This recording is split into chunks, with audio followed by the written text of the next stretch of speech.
Hello class 6 में आपकी teacher द्विंदर Kaur. आज हम एक्सरसाइज 5.7 जो है क्वाड्रिलेटरल।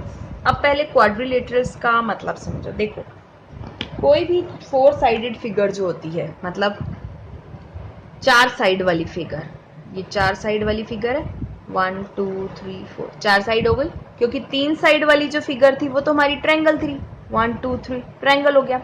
4 साइड वाली जितनी भी फिगर्स होती हैं वो हमारी क्वाड्रिलेटरल कहलाती हैं। ठीक है, तो क्वाड्रिलेटरल जो है 4 साइडेड फिगर होती है। 4 साइडेड फिगर, 4 साइड वाली फिगर जितनी भी होती हैं वो क्वाड्रिलेटरल्स होती हैं। ये तो हमें क्वाड्रिलेटरल का मतलब पता चल गया।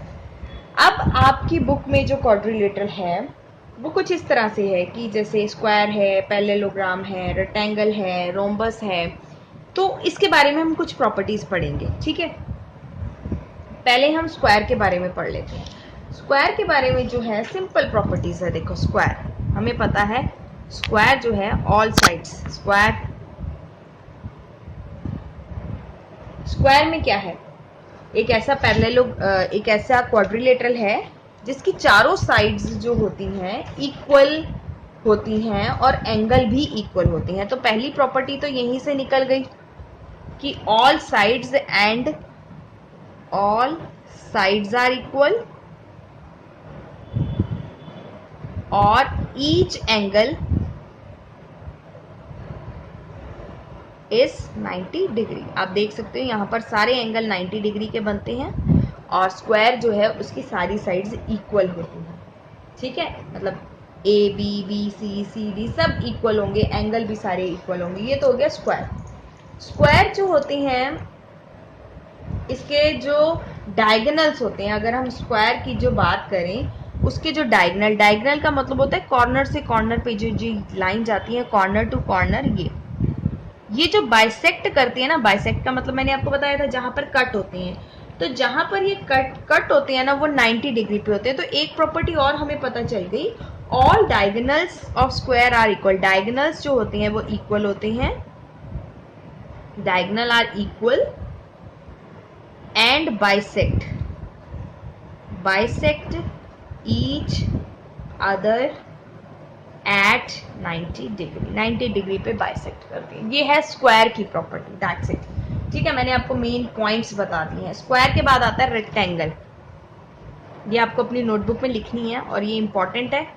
ठीक है, क्योंकि ये इंपॉर्टेंट इसलिए ये हमेशा आपको काम में आएंगी। रेक्टेंगल में हमें पता है कि ये लेंथ होती है, 2 लेंथ होती हैं और 2 ब्रेथ होती हैं। ये 2 ब्रेथ होती है। ठीक है, 2 लेंथ होती है और 2 ब्रेथ होती है। अब इसकी अगर प्रॉपर्टीज की बात करें ब्रेथ की, सॉरी रेक्टेंगल की, तो यहां पर भी सेम ये है कि ऑपोजिट साइड्स जो होती हैं, इसकी प्रॉपर्टीज की अगर बात करें तो ऑपोजिट साइड्स का मतलब ये वाली और ये वाली, इधर वाली और इधर वाली। तो opposite sides are equal,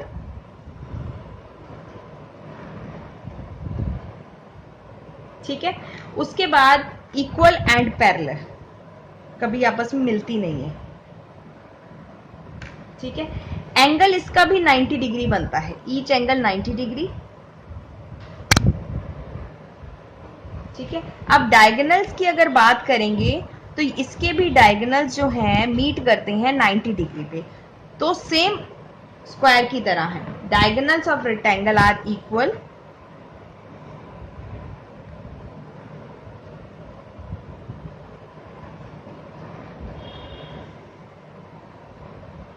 clear.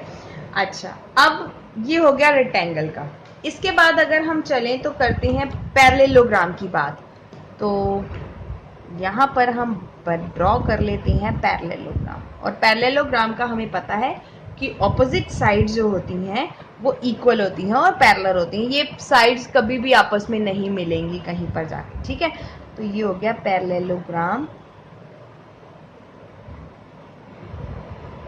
opposite sides are equal and parallel. Opposite sides are equal and parallel.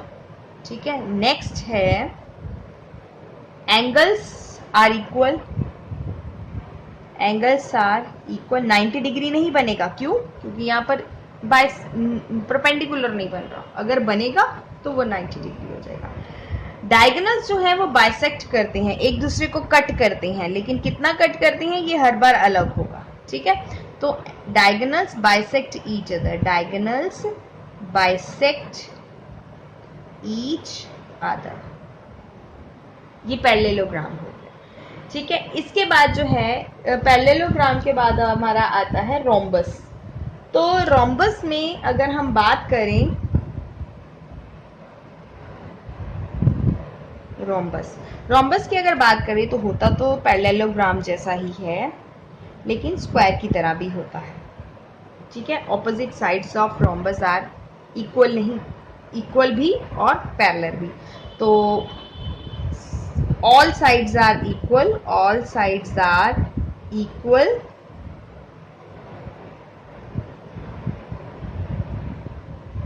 opposite sides are parallel,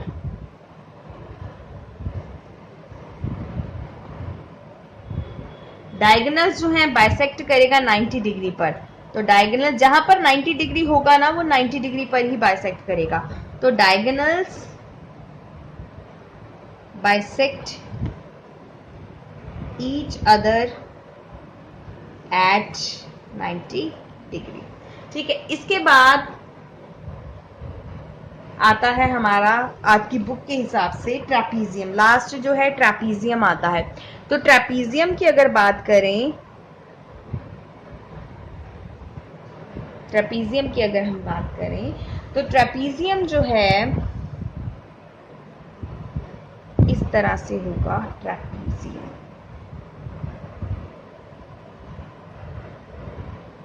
again यही चीज है कि ट्रेपीजियम जो है अगर नॉन पैरेलल साइड्स हुई तो वो इक्वल होती हैं, ठीक है? Non parallel sides are equal, non parallel sides are equal,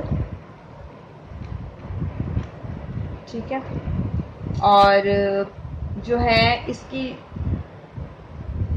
diagonals की बात करें तो डायगोनल्स जो होंगे are always equal, diagonals always equal. Rest अगर कुछ इंपॉर्टेंट प्रॉपर्टी मैं आपको भूल गई हूं तो वो क्वेश्चन सॉल्व कराते समय बता दूंगी। ये आपकी प्रॉपर्टीज हैं, जो बेसिक प्रॉपर्टीज हैं जो आपको याद करनी है, 100% याद करनी है और उसको हमेशा याद रखनी है। तो let's go for the exercise 5.7, ठीक है?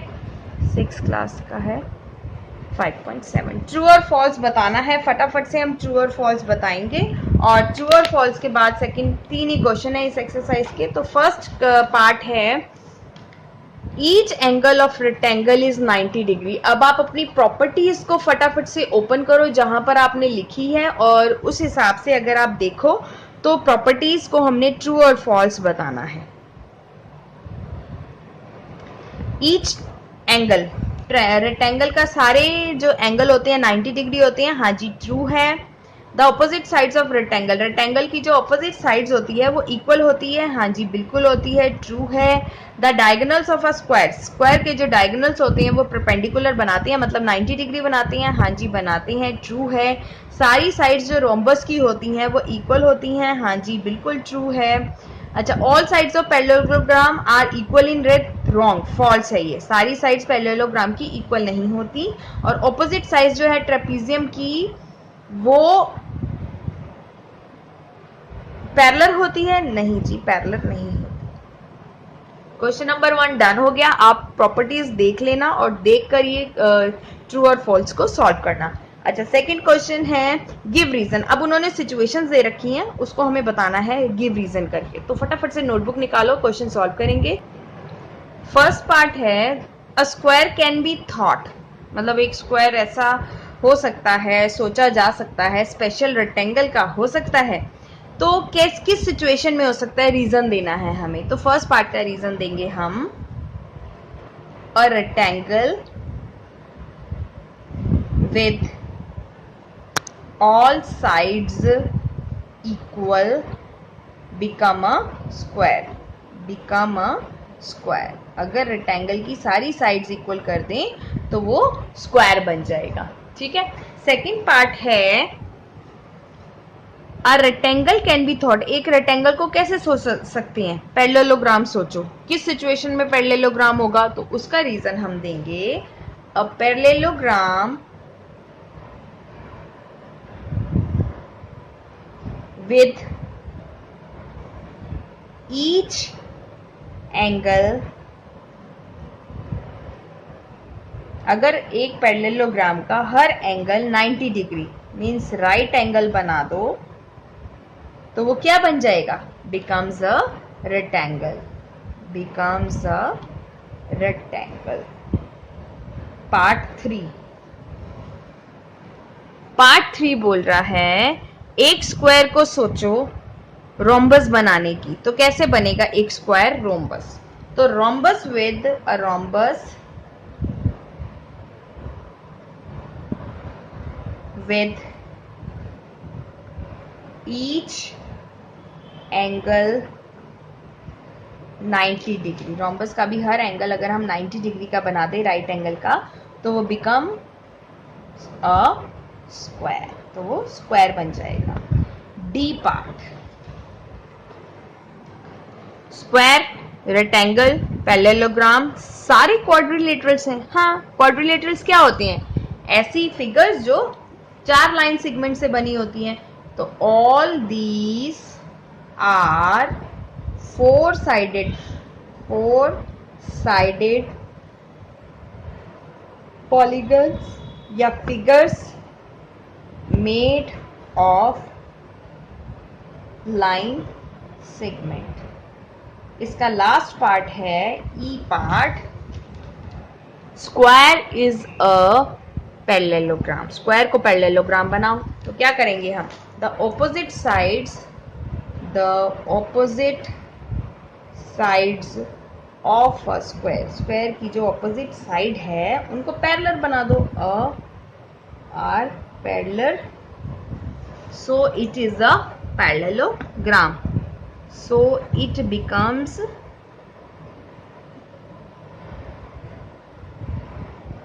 पैरेललोग्राम्स। यहाँ पर क्वेश्चन नंबर 2 जो है आपका कंप्लीट हो गया। इसके बाद हम क्वेश्चन नंबर 3 जो इस एक्सरसाइज का लास्ट क्वेश्चन है उसको करेंगे। देखो इजी सा क्वेश्चन है, उसको करेंगे। क्वेश्चन नंबर 3 है, एक फिगर है रेगुलर, अगर एक फिगर बनाओ, if its sides are equal in length, अगर उसके सारी साइड्स इक्वल कर दो, सारे एंगल्स इक्वल कर दो तो वो क्या बन जाएगा? कौन सा क्वाड्रिलेटरल बन जाएगा? तो वो क्या बन जाएगा? स्क्वायर बन जाएगा। सारी साइड्स और सारी एंगल्स इक्वल कर देंगे तो वो क्या बन जाएगा? वो स्क्वायर बन जाएगा। यहाँ पर एक्सरसाइज 5.7 आपकी फिनिश होती है बाय योर टीचर द्वेंद्र कौर।